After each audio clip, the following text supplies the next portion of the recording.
രേണു സുധിയെക്കുറിച്ച് പല അഭിപ്രായങ്ങളും ഞാൻ പറയുകയുണ്ടായി. അതിനെല്ലാം തന്നെ കുറേയേറെ കമൻറ്റുകളൊക്കെ നമ്മുടെ ഈ ചാനലുമായി ബന്ധപ്പെട്ട് വന്നിരുന്നു.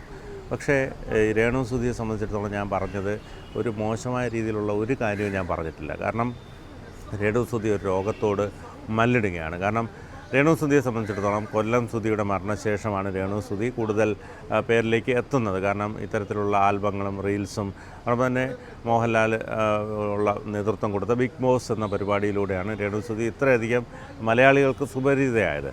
പക്ഷേ രേണു സുധിയുടെ ചില റീൽസും മറ്റ് കാര്യങ്ങളിലുമൊക്കെ പലർക്കും വിയോജിപ്പുണ്ടായിരുന്നു, അതൃപ്തി ഉണ്ടായിരുന്നു. അതൊക്കെ അവർ കമൻറ്റിലൂടെ പ്രതികരിക്കുകയൊക്കെ ചെയ്തു. രേണു സുധിയും അതിന് കൃത്യമായ മറുപടി പറഞ്ഞു. പക്ഷേ ഇതിനിടയിലാണ് രേണു സുധിക്ക് ക്യാൻസർ ബാധിക്കുന്നത്. പിന്നീട് കീമോതെറാപ്പിയിലേക്ക് പോകുന്നു. ആ സമയത്ത് രേണു സുധി ഓരോ ദിവസവും ഉള്ള വിവരങ്ങൾ അല്ലെങ്കിൽ വീഡിയോ സഹിതം പുറത്ത് വിടുന്നത് നമ്മൾ കാണുന്നുണ്ടായിരുന്നു. അപ്പോൾ രേണു സുധിയെ സംബന്ധിച്ചിടത്തോളം രേണു സുധി ഒരു വലിയ രോഗത്തോട് മല്ലിടുകയാണ്. അതിൽ നിന്ന് റിക്കവർ ആവാൻ വേണ്ടി ശ്രമിക്കുകയാണ്.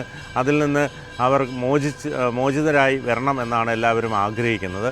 ആ സമയത്താണ് ഇത്തരത്തിൽ രേണു സുധിയുമായി ബന്ധപ്പെട്ടുള്ള മോശം കമൻറ്റുകൾ പലപ്പോഴും വരുന്നത്.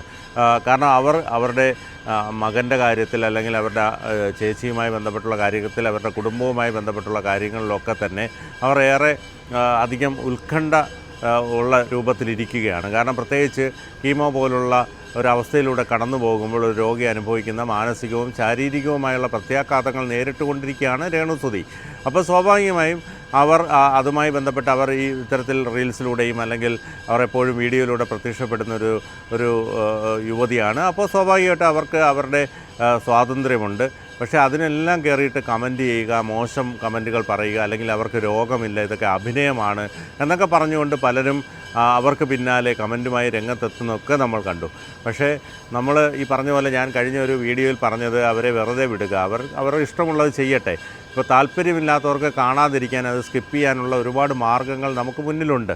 പക്ഷേ ഇത് ചെയ്യാതെ ഇതെല്ലാം വന്ന് കാണുകയും വളരെ മോശമായിട്ടുള്ള കമൻറ്റുകൾ ചെയ്യുകയും ഞാൻ ഇവരുടെ വീഡിയോ ഒന്നും കാണാറില്ല എന്നൊക്കെ പറയുകയും ചെയ്യുന്നവരോട് ശരിക്കും പറഞ്ഞാൽ ജനങ്ങൾക്ക് പുച്ഛമായി തീരാനേ സാധ്യതയുള്ളൂ. കാരണം ഒന്നുകിൽ ഇപ്പോൾ ഒരാളോട് ഇഷ്ടമില്ലെങ്കിൽ, അയാളുടെ വീഡിയോ ഇഷ്ടമില്ലെങ്കിൽ അത് കാണാതിരിക്കാനുള്ള ഒരുപാട് ഓപ്ഷൻസ് നമ്മുടെ കയ്യിലുണ്ട്.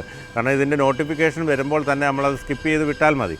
പക്ഷേ രേണു സുധി ഇപ്പോൾ ഏറ്റവും കൂടുതൽ ബുദ്ധിമുട്ട് അനുഭവിക്കുന്നു. അതുമാത്രമല്ല രേണു സുധിക്ക് മക്കളെക്കുറിച്ച് ഓർത്തുള്ള ഒരു ഉത്കണ്ഠയുണ്ട്. അതിനെക്കുറിച്ചൊക്കെ അവർ പറയുന്നുണ്ട്. എൻ്റെ മക്കൾ നല്ലതുപോലെ വളർന്നു വരണം എന്നൊക്കെ ഉള്ളൊരു ആകാംക്ഷയും അല്ലെങ്കിൽ ഉത്കണ്ഠയും അവർക്കുണ്ട്. അവർക്ക് രോഗം പെട്ടെന്ന് ഭേദമായി തിരിച്ചു വരട്ടെ എന്നാണ് എല്ലാവരും പ്രാർത്ഥിക്കുന്നതും അത് ആഗ്രഹിക്കുന്നതുമൊക്കെ. പക്ഷേ ഇതിനെ ഈ രേണു സുധിയെ വെച്ചിട്ട് വളരെ മോശമായി കമൻ്റ് ഇടുക, അല്ലെങ്കിൽ അവരെക്കുറിച്ച് വളരെ മോശം പ്രചരിപ്പിക്കുക, ഇതുകൊണ്ട് എന്താണ് നേടാനുള്ളത്? കാരണം അവരൊരു വലിയ രോഗത്തോട് മല്ലിട്ടുകൊണ്ടിരിക്കുകയാണ്. അവരിപ്പോൾ രോഗമില്ലാത്തൊരവസ്ഥയാണെങ്കിൽ അവരെ നമുക്ക് വിമർശിക്കാം, അല്ലെങ്കിൽ അവരുടെ വീഡിയോയ്ക്ക് കമൻറ്റ് ചെയ്യാം. പക്ഷേ അവർ ഈ രോഗം വന്നപ്പോൾ തന്നെ അത് ഈ പറഞ്ഞതുപോലെ അവരെ ഇഷ്ടപ്പെടുന്ന ഒരുപാട് പേരുണ്ട്. അവരെല്ലാം വീഡിയോയിലൂടെ അത് അവരെ അറിയിച്ചുകൊണ്ടിരിക്കുകയാണ്.